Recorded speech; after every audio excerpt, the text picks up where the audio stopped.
Hello students, welcome to our YouTube channel Education Point Coaching Classes। बच्चों आज हमारे पास जो वर्कशीट आई है वो है worksheet number 76। It is of subject English, class 10th and dated 23 जनवरी 2021। तो आप लिखने से पहले अपना नेम ऑफ द स्टूडेंट, अपना नाम लिख सकते हैं यहाँ पर, और अपने नेम द क्लास टीचर, जो भी क्लास टीचर का नेम है आप वो यहाँ पर लिखेंगे। चलिए आइए ये वर्कशीट स्टार्ट करते हैं। तो ये वर्कशीट आपकी फुटप्रिंट्स विदाउट फीट में से ली गई है, chapter 6 the making of a scientist. देखिए बच्चों, पहले आपको एक छोटी सी समरी दी गई है इस चैप्टर से रिलेटेड और उसके बाद आपको क्वेश्चंस दिए गए हैं। तो यहाँ पर आपके पास 10 क्वेश्चंस हैं। हाँ, थोड़ी सी लेंदी है बट डजेंट मैटर, कोई बात नहीं। ऐसी वर्कशीट्स हम पहले भी कर चुके हैं, तो एक और कर लेते हैं, कोई बात नहीं। चलिए स्टार्ट करते हैं। The making of a scientist. The making of a scientist is a story about a leading scientist, Richard Ebright. He was a curious child right from the beginning years of his life. तो ये जो story है making of a scientist, ये एक scientist के बारे में है जिसका नाम है रिचर्ड एब्राइट। वो बचपन से ही बहुत ही क्यूरियस है। क्यूरियस कौन होता है? क्यूरियस मतलब जो हर एक चीज़ जानने का इच्छुक होता है। तो बिगनिंग से ही वो हर चीज़ के लिए बहुत क्यूरियस रहा है। He had started collecting butterflies in his childhood, and by the time he is in the second grade, he has already gathered all the 25 species found in his hometown. तो जब वो छोटा था तो उसको बटरफ्लाइज कलेक्ट करने का बहुत शौक था, और जब तक वो सेकंड क्लास में आया तब तक उसने जो उसके होम टाउन में 25 स्पीशीज़ जो अवेलेबल थी वो सारी 25 स्पीशीज़ कलेक्ट कर ली थी। Also he collected coins, fossils, rocks, और कॉइन्स, फॉसिल्स और रॉक्स कलेक्ट करने का भी उसको बहुत ज़्यादा शौक था। One day his mother gave him a book named the travel of monarch X. This book has been a turning point in life and introduced him to the world of science. तो एक दिन उसकी mother ने उसको book दी, तो ये जो book है जब उसने रीड की तो this book turn to be a turning point मतलब इस बुक को पढ़ने के बाद उसकी लाइफ टोटली चेंज हो गई। He experienced the real science in country science fair, and moreover he understood that to win something he needs to do something extraordinary. तो जब उसने बुक पढ़ी तो उसने एक्सपीरियंस किया कि जो रियल साइंस है वो सिर्फ ये नहीं है कि हम उसको प्रेजेंट करें, लेकिन अगर हमें कुछ चीज़ विन करनी है तो हमें कुछ ना कुछ एक्स्ट्राऑर्डिनरी करना ही पड़ेगा। अब एक चीज़ है वो तो सभी करते हैं, लेकिन उसको कुछ एक्स्ट्राऑर्डिनरी तरीके से प्रेजेंट करना वो एक साइंटिस्ट का काम है। Later for his 8th grade he selected the assignment of finding the cause of viral sickness that killed almost all the monarch caterpillars every year. और बाद में जब वो 8th grade में था तो उसने एक असाइनमेंट सिलेक्ट किया जो किससे रिलेटेड था? Viral sickness that killed almost all the monarch caterpillars, जो हर साल मोनार्क कैटरपिलर्स हर साल मर जाते हैं। Almost all the monarch caterpillars every year. He thought that the cause for this could be beetle, so he raised caterpillars with the presence of beetles. तो उसको लगा कि ये सब रीज़न किसकी वजह से हो रहा है, वो कैटरपिलर्स क्यों मर रहे हैं? बीटल की वजह से। तो उसने कैटरपिलर्स को रेज किया और बीटल्स के सामने। Though he was wrong, next year his project for the science fair was testing the theory that Viceroy butterflies copy monarchs. तो जो इसकी थ्योरी जो प्रेजेंट करना चाहता था वो उसकी थ्योरी रॉन्ग थी। साइंस फेयर में जब ये थ्योरी गई तो साइंस फेयर में जब उसका प्रोजेक्ट गया तो it was for testing the theory that ये प्रोजेक्ट इसलिए गया था कि जो वाइसरॉय है, बटरफ्लाइज जो होते हैं वो मोनार्क्स को कॉपी करते हैं। His project got the first prize in zoology division and third in country science fair. तो ये जो इसका जो प्रोजेक्ट है उसको फर्स्ट प्राइज़ मिला था जूलॉजी में, और साइंस फेयर में कंट्री में थर्ड प्राइज़ मिला था। In his second year of high school, Richard Ebright research led to his discovery of unknown insect hormone, which led to his new theory on the lives of cells. और second year, जब high school के second year में था तो उसने एक और research की, एक और डिस्कवरी की, जिससे ये पता चलता है कि सेल्स के बारे में कि सेल्स की लाइफ कैसी होती है। He trying to find the purpose of tiny golden spots on the back of monarch pupa. और monarch pupa के ऊपर जो बैक पर जो छोटे छोटे गोल्डन स्पॉट्स होते हैं वो क्या होते हैं, उसका क्या पर्पस होता है, उसके बारे में भी उसने स्टडी की. This project won first place in a country science fair and chance to work in Walter Reed Army Institute of Research. और इस प्रोजेक्ट को फर्स्ट प्राइज मिला था एंड चांस टू वर्क, और उसको Walter read army institute of research में काम करने का मौका मिला. As a high school student, he continued his advanced experiment and finally was able to identify hormones chemical structure. और हाई स्कूल जब वो स्टूडेंट बना तो उसको मौका मिला कि वो हार्मोन्स के बारे में जाने, उनको आइडेंटिफाई करे और उनके स्ट्रक्चर के बारे में वो रिसर्च करे. One day while looking at the X-ray photos of the hormone, he got the idea of his new theory that tells cells can read the blueprint of its DNA. तो एक बार जब वो अपनी फ़ोटोज़ की x ray देख रहा था hormones की, तो उसको ये आइडिया आया कि उसने एक और थ्योरी के बारे में सोचा कि जो सेल्स हैं वो आपके DNA के ब्लूप्रिंट्स को रीड कर सकते हैं. If the theory proves correct, it would be a big step towards understanding the process of life. अगर ये जो theory इसकी prove हो जाती है करेक्ट, तो ये बहुत ही एक अच्छा स्टेप होगा उसका जानने के लिए कि लाइफ प्रोसेसेस क्या होते हैं. It might also lead to new ideas for preventing some types of cancer and other diseases. और हो सकता है कि ये जो theory है वो help करे कुछ in preventing some types of cancer या फिर अदर डिजीजेस को प्रिवेंट करने में ये थ्योरी हेल्पफुल हो सकती है.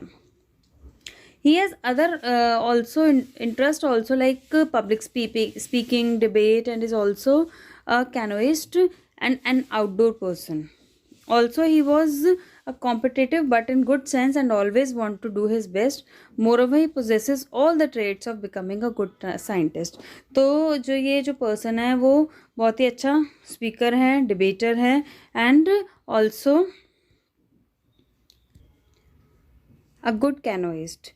तो कैनोइस्ट का मतलब क्या होता है कि जो कोई भी सिचुएशन को बहुत ही अच्छी तरह हैंडल कर सकता है. जैसे बोट पे जब जो कैनो होती है उसमें क्या होता है, पॉइंटेड आपके टिप्स होती हैं, तो वो हर एक जैसे पैडल करते हैं उस कैनो को, तो यहाँ पर वो क्या है, ईजीली हर एक चीज़ को हैंडल कर लेता है.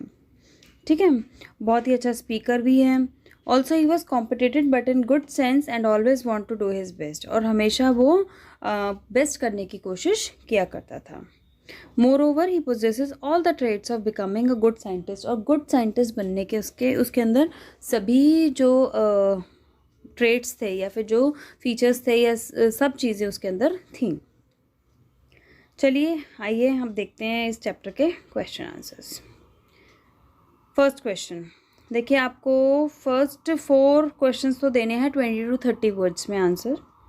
Next 5th to 7th again 3 questions, 5th to 8th again 4 questions. You have to give the answer in 40 to 50 words, and then last 2 questions that are the long questions, that is you have to give the answers in 100 to 120 words.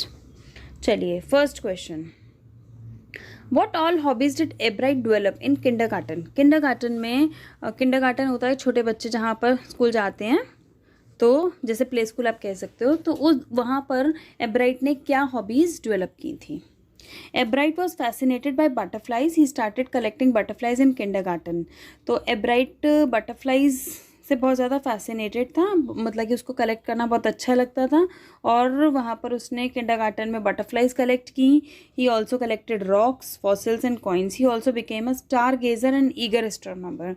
और वो star गेजर भी बना, means stars की information रखना शुरू कर दी उसने, और एक अच्छा ईगर एस्ट्रोनॉमर. ईगर मतलब क्यूरियस, जो हमने पहले फर्स्ट लाइन में पढ़ा था इस पैराग्राफ में, कि बहुत ज़्यादा इंटरेस्टेड था हर एक चीज़ को जानने के लिए. चलिए चलते हैं क्वेश्चन नंबर 2 की तरफ. How did Ebright's mother help him in becoming a scientist? Richard Ebright's mother helped him by encouraging his interest in learning. तो रिचर्ड एब्राइट की जो मदर है वो हमेशा उसको एनकरेज करती थी, जो भी वो करता था उसमें एनकरेज करती थी उसको. She took him on trips, bought him telescopes, microscopes, cameras, mounting materials and other equipments. तो उसकी मदर ने उसको सब कुछ ला कर दिया, टेलीस्कोप, माइक्रोस्कोप, जो भी वो कहता था वो सब कुछ उसको ला कर देती थी। And help him in many other ways. If it did not have anything to do, she found things for him to learn. अगर उसके पास कुछ नहीं होता था तो कुछ ना कुछ वो ऐसी चीज़ें ढूंढ कर ले आती थी जो जिनसे वो उसका बेटा कुछ ना कुछ सीख सके। ठीक है, चलिए आगे बढ़ते हैं क्वेश्चन नंबर 3 की तरफ। Mention any two Ebright's contributions to the world of science. तो एब्राइट ने ऐसी क्या चीज़ें, क्या थियोरीज दी हैं science, world of science, science में हमें क्या क्या थ्योरीज नेशन को दी हैं। He carried experiments to prove successfully that hormone produced by the gold spots of the pupa is responsible for the growth and formation of butterfly wings. तो जो उसने पहला एक्सपेरिमेंट दिया उसमें उसने बताया कि जो हार्मोन्स गोल्ड स्पॉट्स प्रोड्यूस करते हैं प्यूपा के, वो रिस्पॉन्सिबल होते हैं बटरफ्लाई की विंग्स को ग्रो करने में। ठीक है, और दूसरी डिस्कवरी जो उसने की कि he also discovered how A cell could read the blueprint of its DNA that controls heredity. और जो DNA जो सेल है वो किस तरह से DNA का ब्लूप्रिंट रीड कर सकता है जो कि हेरिडिटी को कंट्रोल कर सकता है। वैसे तो और भी एक्सपेरिमेंट्स थे जो इस चैप्टर में दिए गए हैं, लेकिन आपको क्वेश्चन में 2 ही कॉन्ट्रीब्यूशंस पूछी हैं, तो you will give the 2 contributions.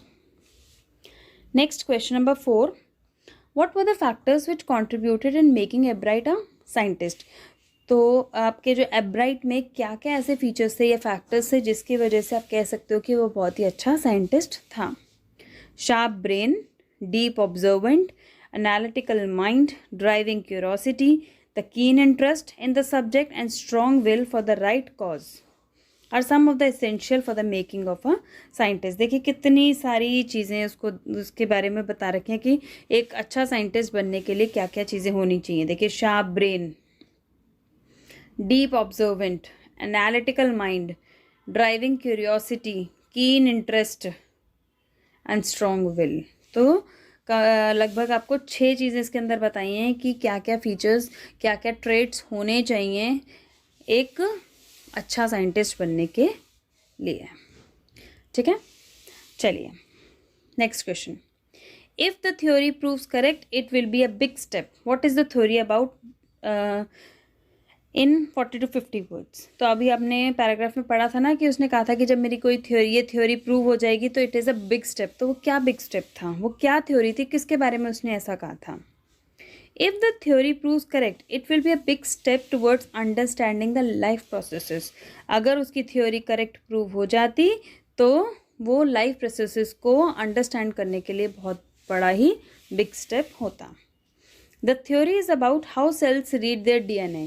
और ये स्टोरी जो है हम जिसके बारे में बात कर रहे हैं बिग स्टेप, वो थ्योरी जो है वो किसके बारे में है, वो सेल्स के बारे में है कि वो किस तरह से अपने DNA को रीड करते हैं। This theory was propose by Richard Ebright and his friend James R Wong. तो इन दोनों ने ये थ्योरी को प्रपोज किया था, लोगों के सामने लेकर आए थे। ठीक है, चलिए बच्चों आगे चलते हैं। आधी 5 क्वेश्चन तो हमने कर लिए, आधी वर्कशीट हम कर चुके हैं, तो चलते हैं क्वेश्चन नंबर 6 की तरफ। What lesson did Ebright learn when he could not win a prize at the science fair. Science fair में जब उसको फर्स्ट टाइम जब वो गया था तो उसको प्राइज़ नहीं मिला था, तो उस समय उसको कैसा फील हुआ। When Richard Ebright did not win anything at the science fair, he realized that the winners had tried to conduct real experiments. He, on the other hand, had simply made a neat display. तो कह रहा है कि जो Richard एब्राइट है वो खुद जब साइंस फेयर में गया तो उसने देखा कि जो विनर्स थे उन्होंने रियल एक्सपेरिमेंट्स किए। रियल एक्सपेरिमेंट्स मतलब वो किस तरह से वर्क करते हैं, मीन्स रियलिटी शो की उन एक्सपेरिमेंट्स के मीडियम के थ्रू। और उसने क्या किया, सिर्फ जो उसने प्रोजेक्ट बनाया था उसका डिस्प्ले सामने रख दिया। He had shown slides of frog tissues under a microscope. उसने क्या दिखाई थी? फ्रॉग की स्लाइड्स दिखाई थी, फ्रॉग टिश्यूज की स्लाइड्स दिखाई थी माइक्रोस्कोप के अंदर. It was the first time that he got a hint of what real science was. और उस साइंस फेयर के बाद उसको पता चला कि एक्चुअली में साइंस होती क्या है. सिर्फ साइंस एक डिस्प्ले नहीं होती, लेकिन उसकी प्रेजेंटेशन होती है कि किस तरह से हमें सामने वाले को प्रेजेंट करनी है. ठीक है, चलिए अब आगे बढ़ते हैं क्वेश्चन नंबर 7 की तरफ. What experiments and projects did एब्राइट undertake. तो कौन कौन से एक्सपेरिमेंट्स और प्रोजेक्ट्स जो हैं एब्राइट ने किए थे. Richard Ebright decided to conduct real experiments after he did not win anything in the science exhibition. अभी हमने पिछले क्वेश्चन में यही बात की थी कि सभी ने वहाँ पर रियल एक्सपेरिमेंट्स किए थे. तो अब उसके बाद वो साइंस फेयर में न जीतने के बाद उसने ये सोचा कि अब जो भी वो एक्सपेरिमेंट्स करेगा वो रियल एक्सपेरिमेंट्स होंगे. He tried to find the cause of viral disease. तो उसने क्या किया? वायरल डिजीज़ किस वजह से होती है उसके बारे में रीज़न जाना. That kills nearly all monarch caterpillars. कि मोनार्च कैटरपिलर्स को, जो मोनार्च कैटरपिलर्स हैं वो सारे कैसे मर जाते हैं, कौन सी ऐसी डिजीज़ है किसकी वजह से जो मोनार्च कैटरपिलर्स को इफ़ेक्ट होता है, तो उसके बारे में उसने स्टडी की. After that he also began his research into the discovery of an unknown insect monarch. और उसके बाद उसने अपनी जो डिस्कवरी की वो किसके ऊपर बेस्ड थी? एक इंसेक्ट मोनार्च के ऊपर. चलिए क्वेश्चन नंबर 8 की तरफ चलते हैं. Hobbies plays a very important role in one's life. Elaborate this with reference to making of a scientist. कि आपकी लाइफ में जो हॉबीज़ होती हैं, हॉबीज़ क्या होती हैं? जैसे आपको किसी को सिंगिंग की हॉबी होती है, किसी को प्लेइंग, किसी को डांसिंग. ये आपके हॉबीज़ हैं जो आप अपने फ्री टाइम में करना चाहते हो. तो हॉबीज़ जो हैं वो किसी भी एक इंसान की लाइफ में बहुत इंपॉर्टेंट रोल प्ले करती हैं. तो इस स्टोरी में एब्राइट की जो हॉबी थी वो उसने एक इम्पॉर्टेंट रोल प्ले किया उसकी लाइफ को बनाने में. As there were no one to play with Ebright, his mother encouraged him to learn new things. Ebright started collecting butterfly as a hobby, but this led him to research and discover many things. हमने देखा था ना बचपन से ही, जैसे वो second grade में था तो सेकेंड ग्रेड में आते आते सभी की सभी 25 स्पीशीज़ उसने कलेक्ट कर ली थी. तो एक बटरफ्लाई, दो बटरफ्लाई तो कलेक्ट कर करके उसने अपनी एक हॉबी बना ली थी बटरफ्लाइज को कलेक्ट करना. और जैसे जैसे वो बड़ा हुआ तो वो जो हॉबी है वो रिसर्च में कन्वर्ट हो गई. Hence hobbies play an important role in one's life. और इससे हम कह सकते हैं कि हॉबीज़ आपकी लाइफ में कितना इंपॉर्टेंट रोल प्ले करती हैं. चलिए 9th क्वेश्चन पे चलते हैं. ये आपका लॉन्ग क्वेश्चन है जो आपको 100 to 120 वर्ड्स में लिखना है. Besides curiosity, a number of other values are required to become a successful scientist. सिर्फ एक क्यूरियोसिटी ही नहीं बल्कि और भी बहुत सारी चीज़ें हैं जो रिक्वायर्ड होती हैं आपको अच्छा साइंटिस्ट, सक्सेसफुल साइंटिस्ट बनने के लिए. तो इस chapter explain it with reference to the chapter the making of the scientist. From the very young age, Richard Ebright was competitive and put in extra effort with curiosity for the right reason to win. तो बचपन से आपने देखा कि Richard Ebright जो है वो बहुत ही कॉम्पिटिटिव था और हमेशा अपना एफर्ट, अपना बेस्ट देने की कोशिश करता था और हमेशा क्यूरियस रहता था. और राइट रीज़न की वजह से, एक तो होता है क्यूरियस कि हम अननेसेसरी क्वेश्चंस पूछते हैं, तो जो राइट रीजंस की वजह से वो क्यूरियस रहता था. तो उसके बाद क्या हुआ, उसकी जो मदर है, but his mother was always very dedicated and made his spirits rise high. उसकी मदर कभी भी उसको टोकती नहीं थी बल्कि उसके सभी क्वेश्चंस का आंसर्स देने की कोशिश करती थी और जो भी उसको रिक्वायरमेंट्स होती थी वो उसकी पूरी करती थी. ही did not lose heart even after losing when he was in 7th grade. 7th grade में जब वो हार गया था, जब साइंस फेयर में गया था, हार गया था, तब भी उसने दिल छोटा नहीं किया. But to him people around were very encouraging. जो आसपास के लोग थे वो बहुत ही एनकरेजिंग थे, उन्होंने उसको हेल्प की उस जो विन नहीं किया था उसको ओवरकम करने के लिए. His mother's encouragement was really an eye opener. She took him on trips, bought him telescopes, microscopes, cameras, mounting material and other equipment. ये तो हम पहले भी पढ़ चुके हैं कि किस तरह से उसकी जो मदर है उसको encourage करती थी और जो भी उसको requirement थी वो उसकी पूरी करती थी. Thus, constant support of each other opened a new world. This helps us to conclude that hard work, parental guidance and keen observation are the qualities which help one to excel. तो यही question कह रहा है कि सिर्फ एक curiosity नहीं, तो जो हमारा एब्राइट है वो तो क्यूरियस था ही था, बट उसके अलावा देखो और क्या चीज़ें चाहिए होती है हमें. हार्ड वर्क, पेरेंटल गाइडेंस, कीन ऑब्जर्वेशन. तो ये सब और भी ऐसी ट्रेट्स हैं, क्वालिटीज़ हैं जो हमारे को हेल्प करती हैं अच्छा साइंटिस्ट बनने के लिए. ठीक है, चलिए बढ़ते हैं इस वर्कशीट के लास्ट क्वेश्चन की तरफ. Richard Ebright displayed a well rounded personality. Do you agree? Elucidate in context of the making of a scientist. कि रिचर्ड एब्राइट जो है वो बहुत ही अच्छा वेल राउंडेड पर्सनालिटी, सिर्फ एक वेल राउंडेड मतलब उसकी पर्सनालिटी में बहुत सारे ट्रेट्स थे, वो सिर्फ एक ही क्वालिटी नहीं थी, उसकी पर्सनालिटी में बहुत सारे ऐसी क्वालिटीज़ थी जो कि उसको सक्सेसफुल बनाती थी. तो do you agree with the statement? Yes और नो. आप कैसे भी आंसर लिख सकते हो जो आपको स्टोरी से रिलेटेड लगता है. अगर आपको लगता है कि ये ट्रेट्स पूरे नहीं हैं या ये ट्रेट्स क्वालिटीज़ के अलावा और क्वालिटीज़ भी होनी चाहिए तो आप वो भी ऐड कर सकते हो. ठीक है, पर मुझे तो लगता है कि वो एक जीनियस था और उसमें बहुत सारी क्वालिटीज़ थी जो उसको अच्छा साइंटिस्ट बनाती थी. चलिए इसका आंसर देखते हैं. Richard's genius was obvious by the time he was in second grade. He managed to collect all 25 species of butterflies around his hometown and classify them.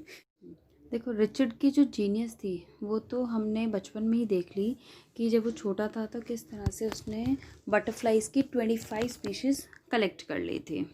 ठीक है, उसके आसपास उसके होम टाउन में, और उन सबको इजीली क्लासीफाई भी कर सकता था कि कौन से टाइप की कौन सी बटरफ्लाई है. He also loved to collect coins, fossils and rocks. उसको coins, fossils और rocks collect करने का भी बहुत शौक था. Science was not only his passion. He was an active member of his school's oratory club and a model Union Nations club and was an effective debater and a public speaker. He loved photography as well. तो सिर्फ एक science ही उसका passion नहीं था, लेकिन अपने school में वो ओरेटरी क्लब का मेंबर भी था और साथ में यूनाइटेड नेशंस क्लब का एक मॉडल मेंबर था, उसका भी एक मेंबर था. And was an effective debater भी था और साथ में स्पीकर भी था और उसको फोटोग्राफी का भी बहुत ज़्यादा शौक था. He was an enthusiastic canoeist and all round outdoor person. वो एक बहुत ही एंथुजियास्ट कैनोइस्ट था और साथ में उसको बाहर आउटडोर जाना पसंद था. Learning was easy for him, so he found it simple to devote time and energy to make many other interest. तो लर्निंग उसको बहुत अच्छा लगता था और उसके लिए ईजी भी था, इसीलिए वो इस पे साइंस पर और कुछ चीज़ें अंडरस्टैंड करने में या फिर सीखने में बहुत ज़्यादा इंटरेस्टेड रहता था और अपना टाइम डिवोट करता था.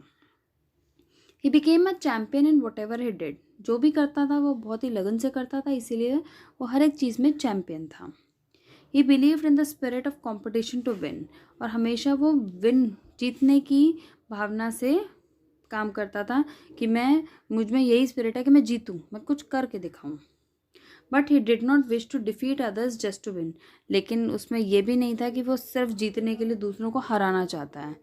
ठीक है, वो खुद को तो अच्छा दिखाना चाहता है, but on the other hand वो दूसरों को नीचा भी नहीं दिखाना चाहता था. He wanted to win to do his best. सिर्फ ये इसलिए जीतना चाहता था ताकि ये दिखाने के लिए कि मैं बेस्ट हूँ. Thus he displayed a well-rounded personality.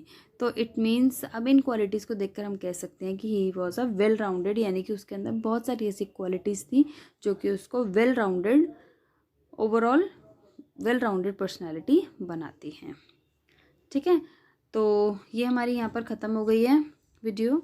अगर आपको ये पसंद आई तो please like, share and subscribe ज़रूर करें और बेल आइकन को भी प्रेस करें ताकि हमारी जो भी न्यू वीडियोस आएँ आप तक वो बहुत जल्दी पहुंच सकें.